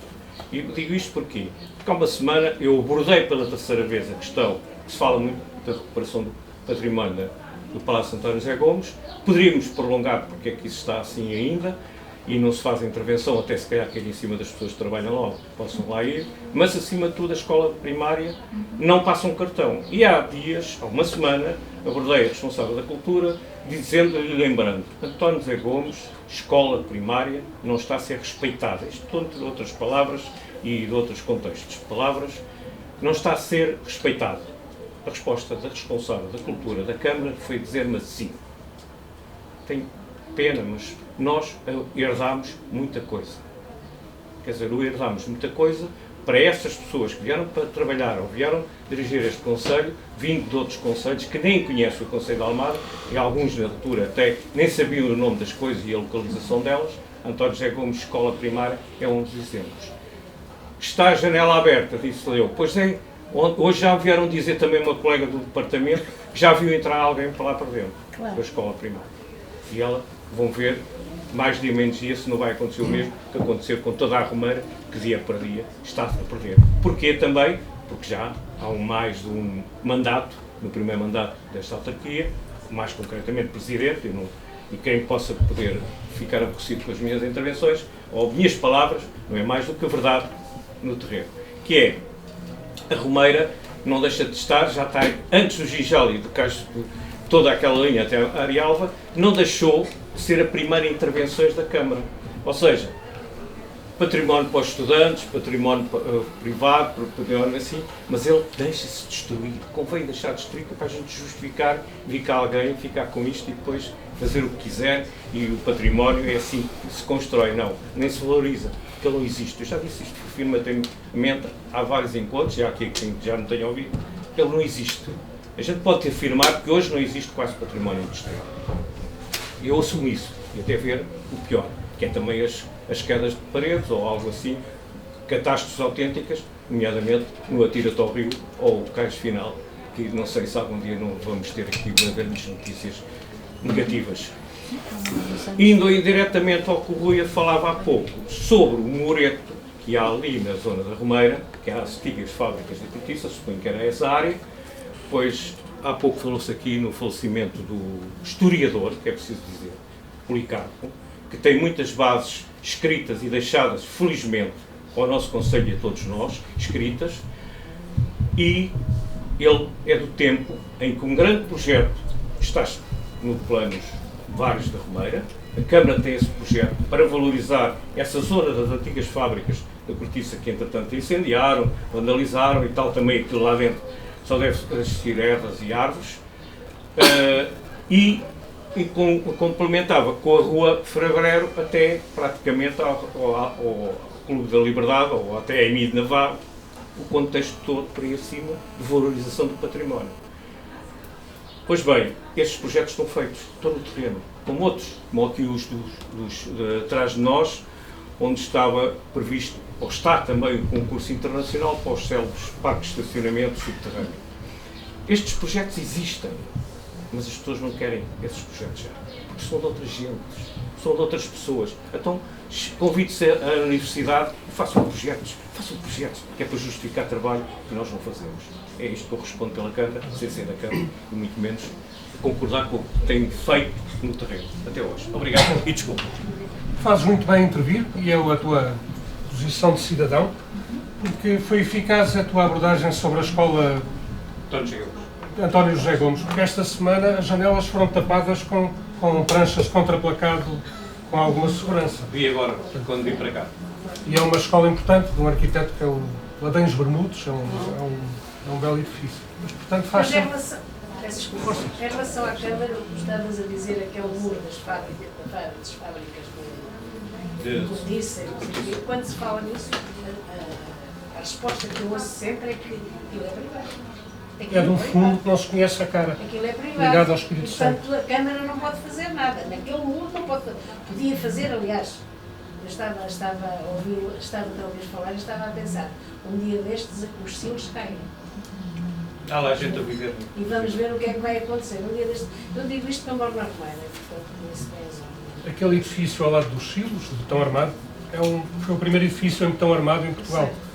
Foi o engenheiro Anne Pic, que veio de Paris, e portanto, só por isso, não é? Que é um testemunho tecnológico, arquitetónico, histórico, não é? Patrimonial. Eu até houve uma altura em que fiz uma proposta, disse a alguém da Câmara, já que não podem mexer por dentro, ao menos alindem, digamos assim, aquele muro, porque aquele muro, digamos que é ao longo daquela rua, da rua... Em frente ao Largo de Idosos. O Valentim? Não é a Rua Valentim, é outra, é que sai do jardim e que vem dar ao Largo da Romeira.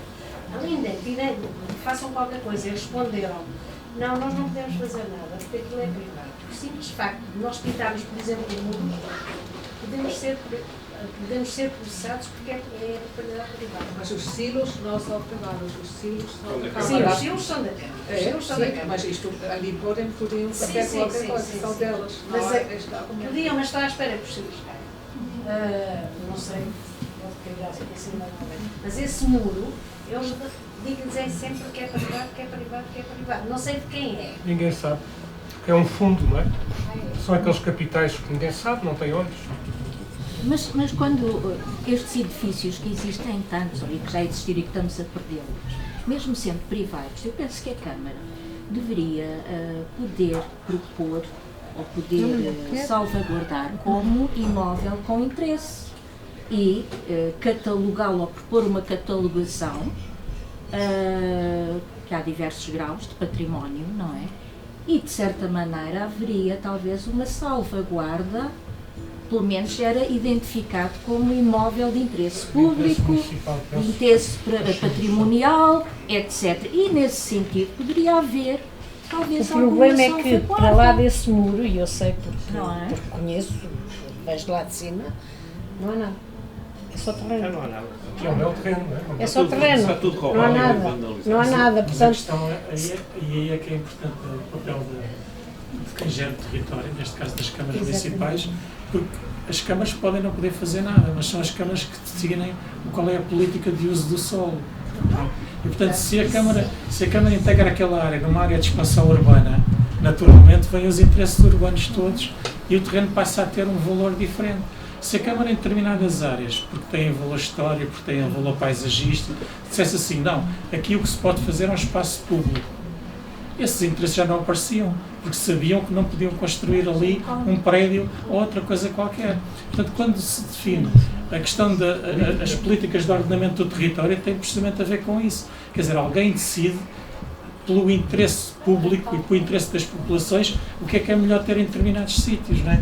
E se não houver essa gestão, claro que toda a gente quer especular em termos urbanos, não é? Qualquer terreno que permita construir um edifício, quanto mais alto melhor, mais rende, não é? E, portanto, os interesses privados, claro que a partir de determinado momento adquirem direitos, mas adquirem direitos porque alguém os deixa adquirir, não é? E desse ponto de vista, o que a gente pode fazer relativamente às administrações públicas é exigir que tenha qualidade, que a nossa vida aqui tenha qualidade de vida. A gente não pode viver só no meio dos prédios. A gente tem que ter espaços para lazer, tem que ter espaços verdes, tem que ter espaços culturais, tem que ter tudo isso, porque só isso é que faz uma qualidade de vida de uma comunidade, não é? E isso é a obrigação, garantir isso é a obrigação de quem faz a gestão do território. E, portanto, por muito que mude a orientação política de quem gera, não podem estar sistematicamente a ignorar esse tipo de situações. E também não podem estar com aquela visão estritamente partidária, dizer não fazemos isto só porque foi proposto ou começou a ser feito por um partido diferente daquilo que somos nós. Quer dizer, a vida das pessoas não pode estar suspensa de este tipo de sectarismos, não é? Quer dizer, há projetos de uma administração anterior que se calhar eram válidos e que deviam ser continuados.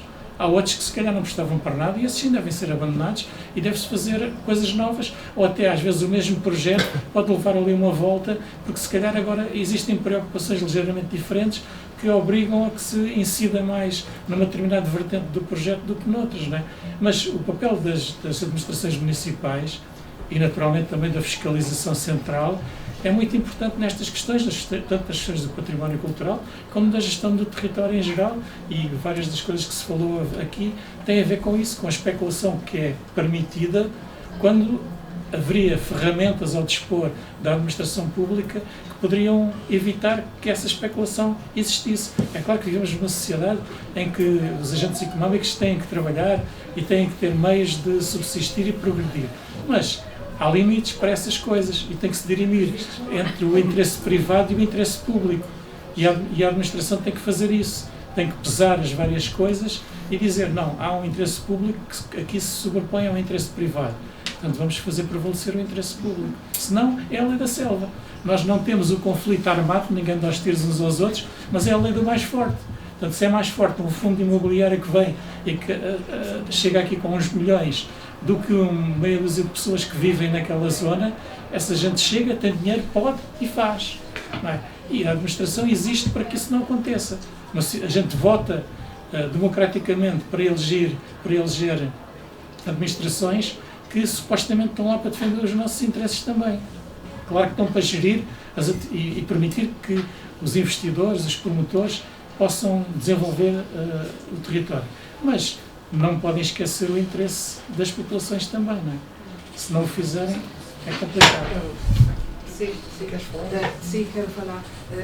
Nós temos de ter consciência que toda esta zona de Visnava até Romera, Caramujo, Romera, até o Jardim da Cova de Piedade está abrangido por um plano urbanístico.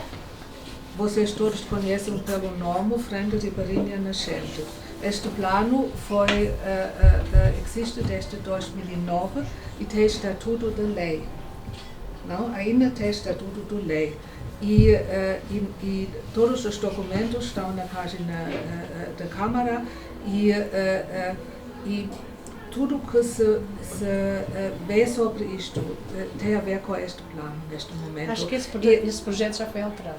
Não, ainda não, mas vai ser alterado e por isso a Câmara quer alterar.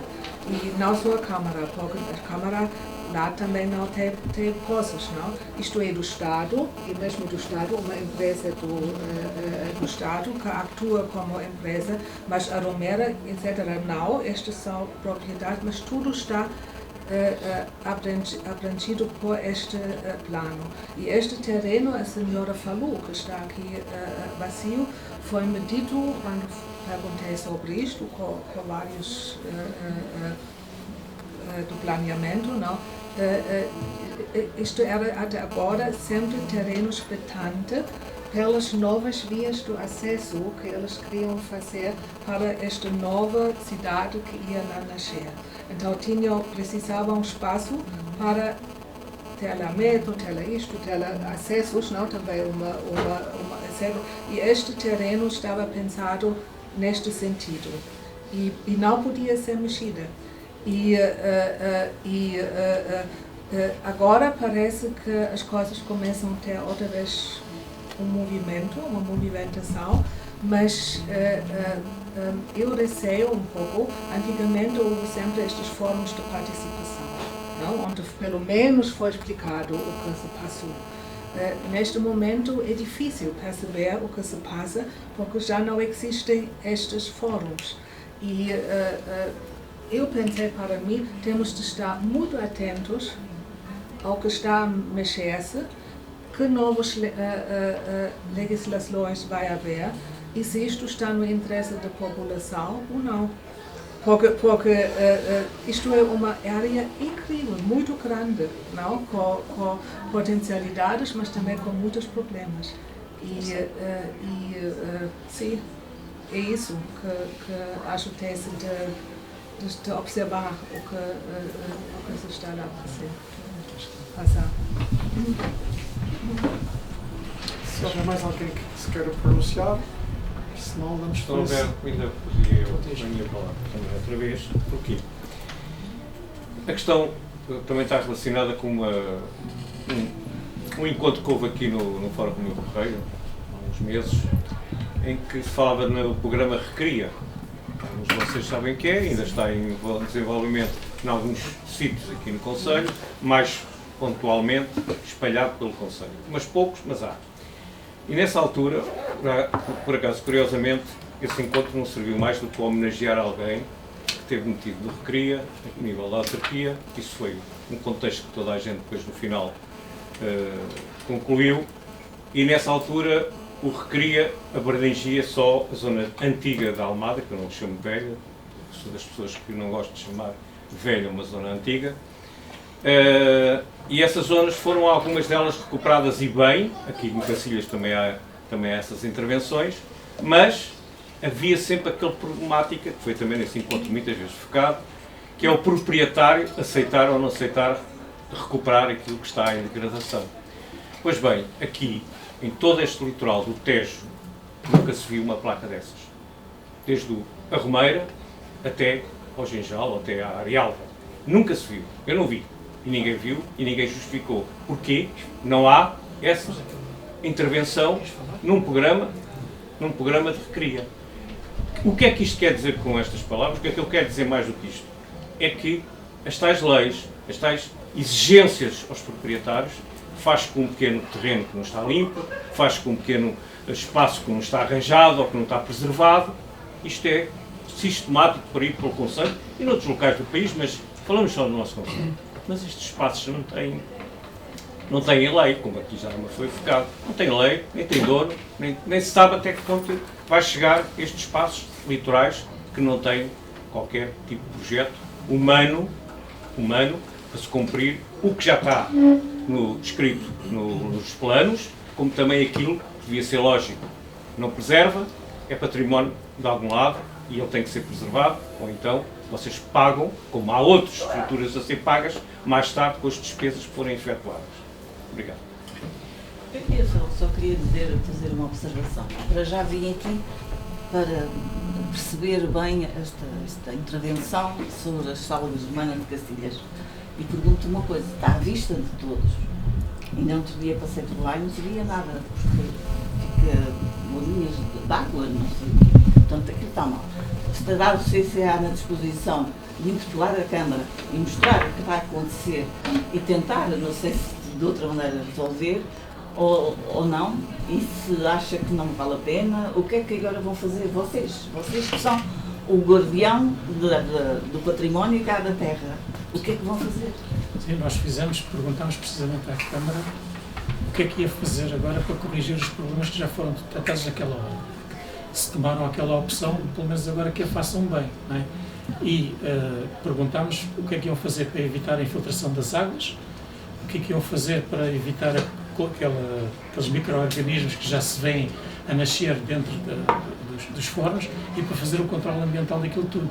E perguntámos se o projeto que têm para ali, se era um projeto devidamente credenciado, ou seja, feito por um especialista em conservação e restauro, ou por uma empresa especializada em conservação e restauro, porque também não se pode adotar ali medidas pensadas por mim ou pensadas por outra pessoa qualquer que não seja especialista daquela área, não é?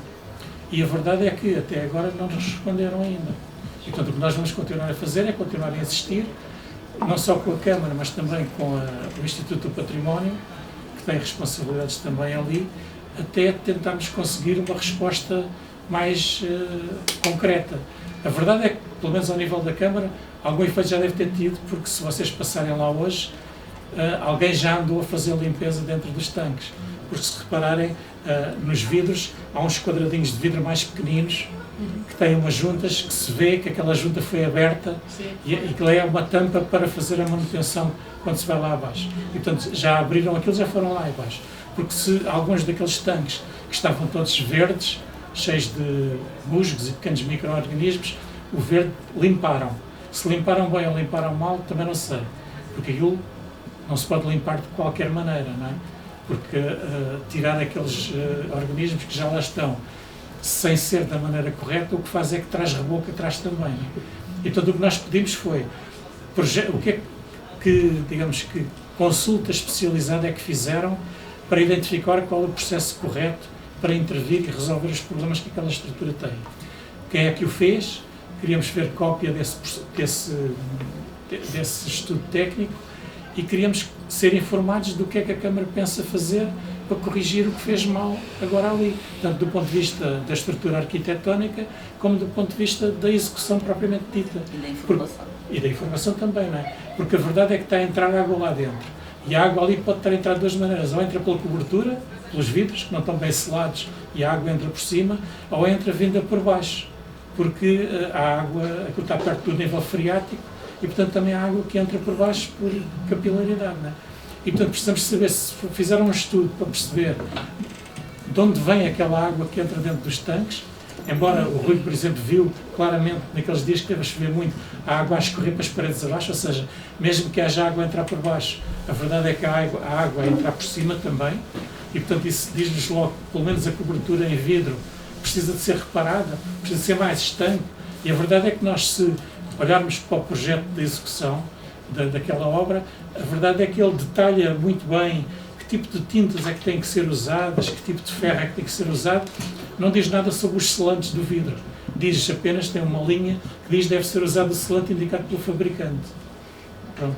Ou seja, não foi dado grande importância, mesmo logo do ponto de vista do caderno de encargos daquela obra, às questões da estanquicidade da tampa de vidro que ia ser colocada ali.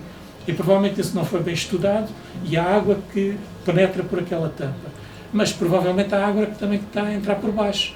Porque a verdade é que aquela caixa de betão que foi feita é uma caixa que tem pouca profundidade, ou seja, vai até ao limite inferior dos tanques, mas não vai mais para baixo. E indo só até à cota dos tanques, o que acontece é que toda a água que entrava por baixo continua a entrar por baixo. Não é? E, portanto, aquilo precisa de ser estudado do ponto de vista hidráulico para perceber que solução é que tem que haver, tanto ao nível da cobertura como ao nível da estrutura lateral e por baixo, que garanta que não entra mais água ali dentro. E depois, ao nível do controle ambiental, tem que se controlar melhor a temperatura do que apenas para evitar bolhas no vidro e luz que não funciona. Tem que se atender às condições ambientais que as estruturas arqueológicas necessitam e tem que se atender a outras coisas para além da temperatura. Tem que se medir a umidade relativa que ali está dentro, porque uma coisa é termos 20 graus de temperatura com 30 graus de umidade relativa, outra coisa é com 80 graus de umidade relativa. O que se desenvolve lá dentro é completamente diferente. Não é? E também como é que é possível resolver os problemas da luz. Não é? Nós estamos a fazer um sítio a céu aberto, com incidência direta do sol, provavelmente aquilo só se resolve com a introdução de telas entre os vidros, com filtros de ultravioletas e de outra natureza, que esses próprios filtros filtrem a luz solar, de modo a evitar que os efeitos mais nocivos que essa luz solar tem não cheguem ao nível das estruturas arqueológicas. Ou seja, há uma série de soluções. O que é preciso é que uma equipa de conservação e restauro devidamente qualificada estude bem aquilo, produza um relatório e que esse relatório dê indicações para alterações ao nível da obra que corrijam aquilo que agora não está a funcionar bem. E foi isso que nós pedimos à Câmara, que nos desse indicações que medidas é que estão a tomar para resolver os problemas que agora ali foram detectados e identificámos estes problemas todos que agora aqui expliquei oralmente e estamos à espera que nos respondam isso. Portanto, na primeira resposta veio apenas uma resposta vaga do género: tomamos as medidas necessárias e contratámos uma empresa especializada que tomará conta dessas coisas. E nós o que pedimos foi: não, mas então, se há contactos com uma empresa especializada, nós queremos ver o relatório que essa empresa terá produzido ou que irá produzir, para podermos avaliar, porque isso faz parte da transparência da gestão pública de um bem que é público. Ou seja, se há obras a fazer sobre aquele sítio, elas devem ser públicas. As soluções encontradas para ali, para aquele sítio, devem ser públicas e devemos poder escrutiná-las e ter a nossa opinião, mesmo estando de fora, sobre o que é que ali não está a ser considerado e que devia de ser. E, portanto, isso não foi respondido até agora. Nós iremos continuar a insistir até ter uma resposta que satisfaça. Mais do que isso, a única entidade que podia, para além da Câmara Municipal, que podia ter uma atitude mais impositiva aqui, era a tutela, o Instituto de Património, hoje. Esse Instituto, se a Câmara já respondeu, embora de uma maneira evasiva, mas respondeu, o Instituto de Património nem respondeu até agora. É verdade que eles ainda estão em instalação, porque ainda está naquele processo, extinguiu-se a Direção-Geral do Património, tanto as pessoas como os processos transitaram para um novo organismo e isso ainda está tudo muito fresco e provavelmente ainda não ganharam novas rotinas.